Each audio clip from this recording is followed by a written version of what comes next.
What's going on, everybody? Welcome back. Today we're going to show you how to choose the right bullet weight.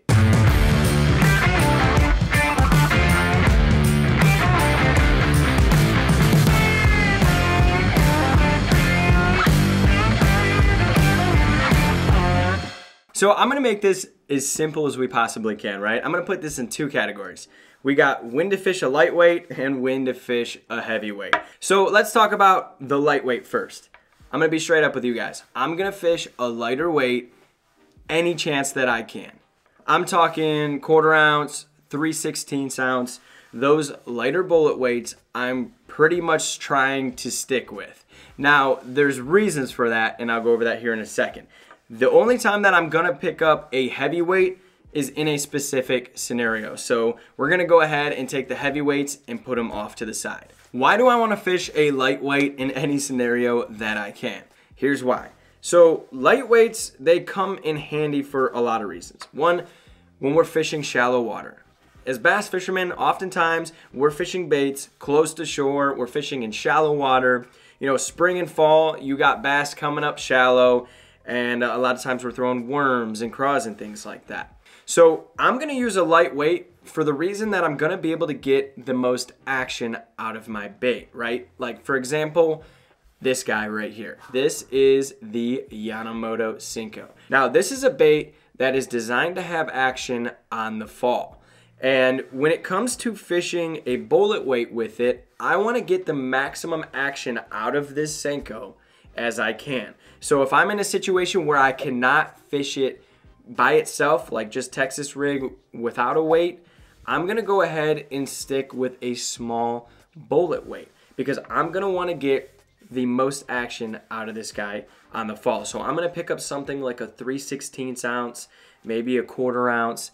But even when it comes to fishing other soft plastics like worms and craws, when I'm fishing shorelines, I really like to get a flutter out of that bait as it falls. So I rather have a slow fall than that bait slam right down into the bottom. So like I said, guys, anytime that I'm fishing calm water, shallow water, bank fishing, or any scenario that I can productively fish with a very light weight, I'm gonna do that because for me, that's how I get more bites. So some other reasons real quick that I wanna use a lightweight in scenarios where I'm fishing a Texas rig or where I'm fishing in shallow water, etc., is because it's going to allow me to be more productive in the sense that I'm not stirring things up, right? So when you guys are fishing banks or you're fishing, you know, anywhere for that matter, you got the bottom, right? The bottom's either sandy, it's either muddy, it's got weeds. You got something laying down there on the bottom.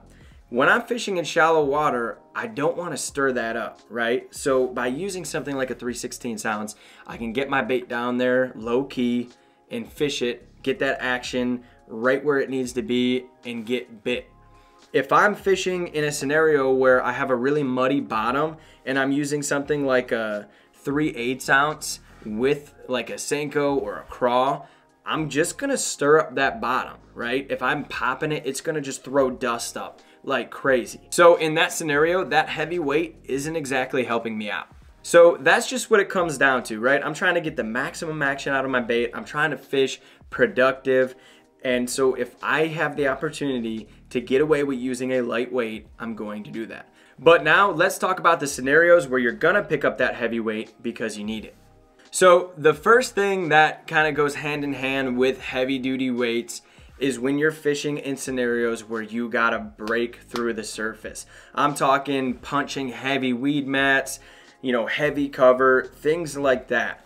Obviously, if I throw that 3/16 ounce, you know, with my craw into a weed mat, it's just gonna land right on top and we're gonna be stuck there. You know, in that scenario, you're not gonna be too productive. You might as well throw a frog, right? So I need to get through that weed mat. So what I'm gonna end up doing is I'm gonna take that 1/2 ounce or that 1 ounce and I'm gonna peg it to my bait so that when I flip it in there, it breaks right through that surface and gets me down to where I need to be. Other reasons that I'm gonna pick up a heavy duty weight is when I'm looking for a rate of fall. Maybe I'm fishing, you know, 15 to 20 foot of water. I throw that lighter weight, you know, out there with my bait on it. It's gonna take a darn long time to get down there. And when it's trying to get down there, if you got anything going on like current or wind that day, you're gonna be waiting there a minute and that bait's probably not going to fall where you want it to. So let's say I have my boat positioned to where I found a rock piling in 20 foot of water. We're just gonna throw the scenario out there. I'm gonna pick up something like a 5/16 or like a 3/8 ounce because I wanna get that bait down there and I want it to get in those rocks. So in the scenarios where I'm not going to be able to accomplish that with the lighter weight, that's when I'm picking up the heavier stuff. And then there are times when you guys can pick up that heavier weight in the scenarios that I was explaining earlier. So, you know, you're fishing shallow water, right? You don't want to stir up that bottom. You don't want to have that bait falling really fast. But sometimes you guys run into bad weather conditions. You got heavy wind, you've got current, things like that, right? If I'm trying to flip a bait productively into a fallen tree or, you know, overhanging cover, I'm not exactly going to be able to accurately cast every time if I have a ton of wind. So in those scenarios, yeah, I'm going to pick up, you know, a 5/16 ounce so that I can get that bait where it needs to go. Plus, there are times where maybe you're dealing with murky water where those fish are sensing more than they're seeing. So it's not also a bad idea to try and stir up that water a little bit so that they can, you know, sense where that bait's at. So it really comes down to scenario for the most part, but just play your cards right, guys. Anytime that you got calm water, light wind, anytime that you can productively fish the lightweight, do it. But any other scenario where you need to pack a punch, you need to make some noise, you need to get that bait somewhere specific, pick up the heavier bullet weight. I hope that's easy for you guys to understand. I tried to make that as simple as I possibly could because on the surface, a lot of people see bullet weights and they're like, all right, you just pick one and roll with it, right? If you guys fish these in the right scenario, you guys will be a way more productive fisherman and you guys are gonna have a lot more fun out on the water. So I hope you guys enjoyed this video. Do me a favor, leave a comment down below if you have any questions. We'll make sure we answer them for you. It is winter right now. It stinks. I hope I can get out and fish soon. I promise you guys we're gonna be doing some on the water content the second we can. But other than that, thank you guys so much for watching. If you're new here, smash the subscribe button and I'll see you guys next time.